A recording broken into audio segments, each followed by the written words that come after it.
डिम्पी रचित के बर्थडे को लेकर काफी एक्साइटेड थी। उसने दूसरे दिन ही रचित के बर्थडे ऑर्गेनाइज करने के लिए मुंबई के फेमस इवेंट प्लानर को मेंशन में बुलाया। मुझे सब कुछ परफेक्टली डिजाइन किया हुआ हॉल चाहिए, डिम्पी ने इवेंट प्लानर को कहा।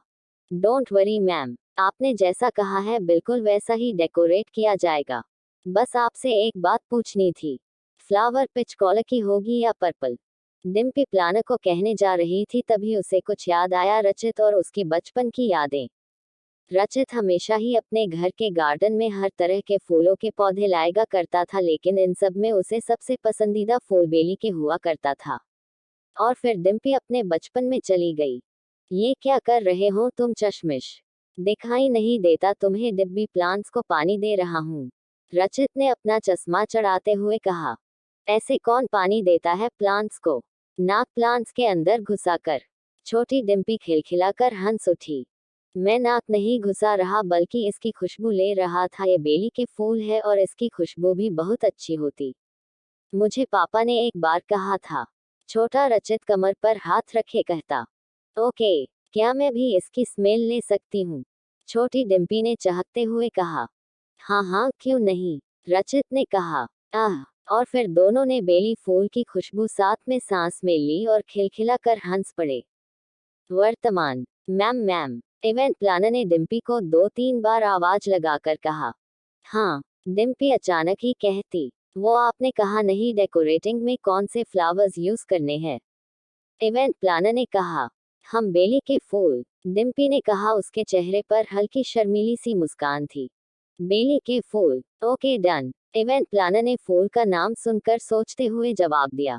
डिम्पी इवेंट प्लानर को सब कुछ समझा बुझाकर रूम में चली आई। उसके चेहरे पर अभी भी वही मुस्कान थी। वो कभी खुद को शीशे में देखती और शर्मा सी जाती। वो रचित की फोटो लिए उससे बातें करने लगती। कल का दिन तुम्हारे लिए बहुत ही स्पेशल होने वाला है मिस्टर चश्मीस, एंड आई प्रोमिस कल का दिन तुम्हें बिल्कुल भी परेशान नहीं करूंगी रचित।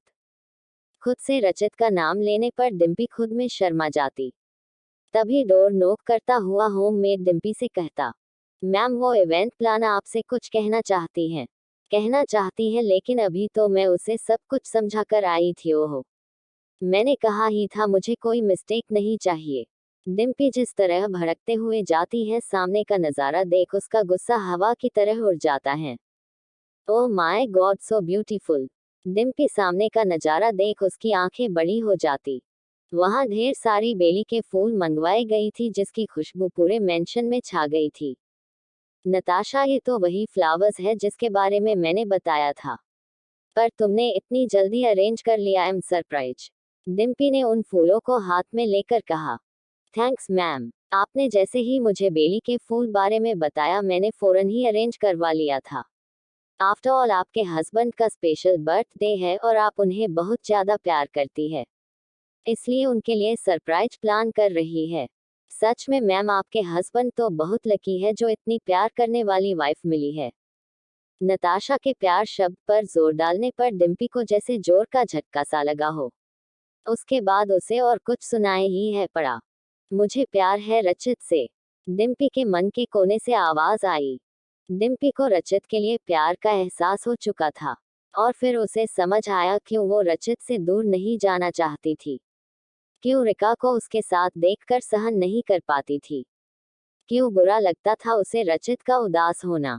उसके खुशी में खुश होती थी और गम में उसकी भी आंखें नम हो जाती। आज वो जान पाए ये प्यार था उसका जो रचित से दूर जाने को नहीं देती थी। यस आई एम लव, और अब मैं रचित को बताऊंगी कि मैं उससे कितना प्यार करती हूँ।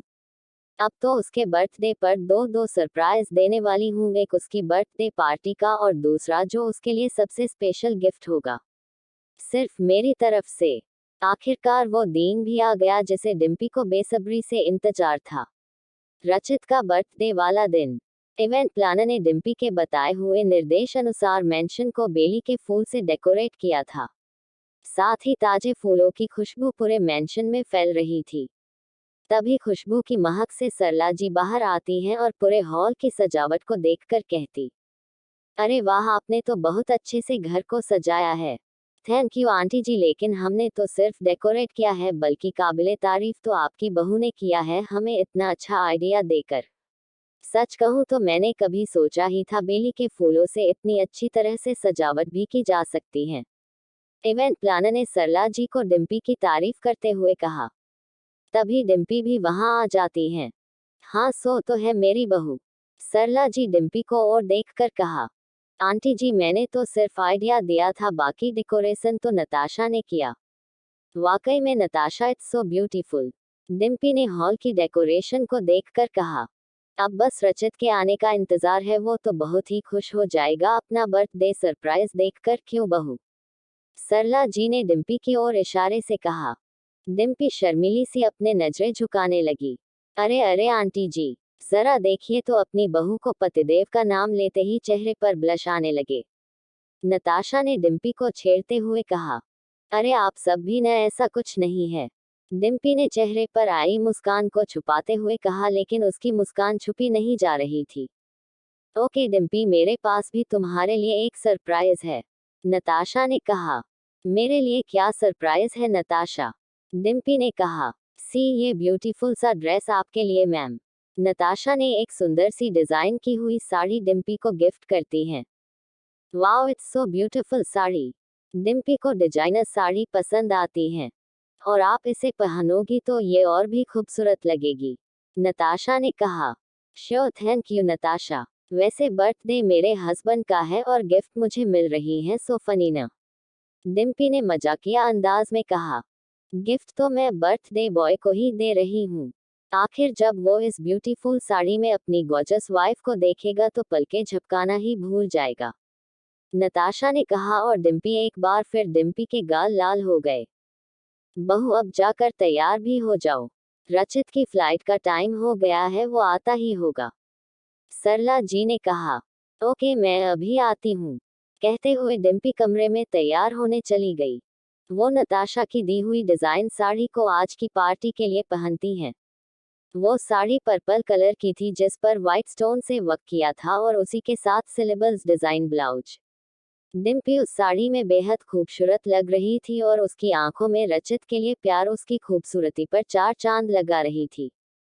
बस कुछ देर और फिर मैं अपनी दिल की बात तुमसे कहूंगी, डिम्पी शीशे में खुद को तैयार होता देख रचित को याद करती हुई कहती।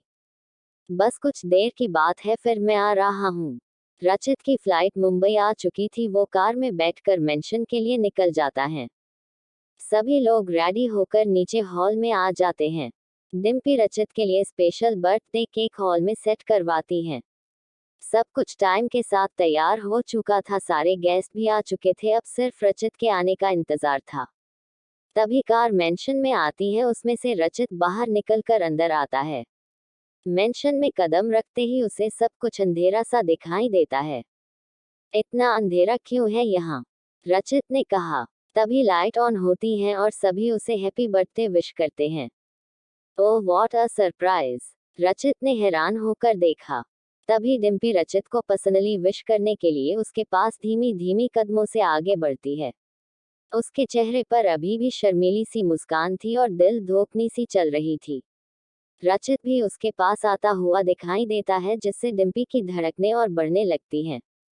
वो दोनों एक दूसरे के करीब ही आ रहे थे, तभी रचित ने अपना रास्ता बदल दिया और वो रिका के पास जाने लगा। मुझे पता था रिका, तुम मेरे बर्थडे पर जरूर मुझे सरप्राइज देने वाली हो, कहते हुए रचित ने रिका का हाथ चूम लिया। डिम्पी के सर पर मानो वज्रपात सी गिर पड़ी, वो ठगी सी देखती रही। कहानी जारी रहेगी। कहानी के साथ कनेक्ट रहने के लिए चैनल को सब्सक्राइब जरूर करें।